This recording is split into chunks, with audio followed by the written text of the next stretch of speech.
സുഹ്റാ ജബീ സുബഹിന്റെ മുഞ്ചോലി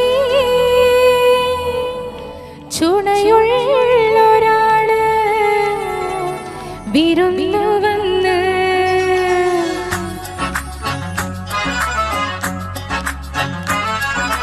കണ്ടേ ഞാൻ ആകാശത്തൊരു മുല്ലപ്പൂവിന്ന് അന്നേ നിൻ പേര് പഴുപ്പനെ മൂളിപ്പോയെന്ന് പെണ്ണെ നിന്നുള്ളിലിരിപ്പവനെങ്ങനെ പിന്നെ ചെറുമുന്തിരി പോലവൾ ചോന്നു തുടത്തന്ന്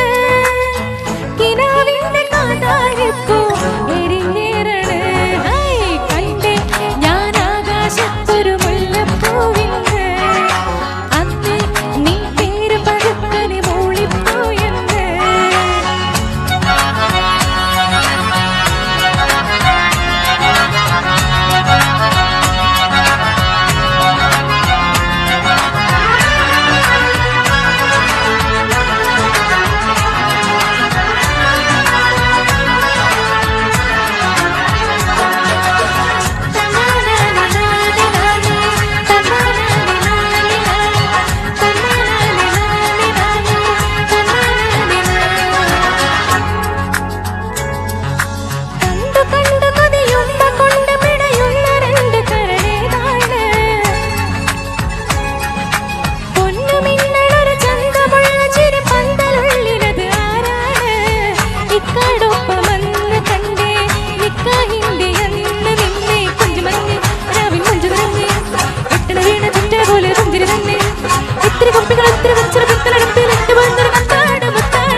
ഞാൻ ആകാശത്തൊരു മുല്ലപ്പൂവിന്ന് അന്നേ നിൻ പേര് പഴുപ്പനെ മൂളിപ്പോയെന്ന് പെണ്ണെ നിന്നുള്ളിലിരിപ്പവനെങ്ങനറിഞ്ഞെന്ന് പിന്നെ ചെറുമുന്തിരി പോലവൾ ചോന്നു തൊടുത്തന്ന് കിനാവിന്റെ കാതാരിപ്പൂ എരിഞ്ഞേറണ് കണ്ടേ ഞാൻ ആകാശത്തൊരു മുല്ലപ്പൂവിന്ന് അന്നേ നിൻ പേര് പഴുപ്പനെ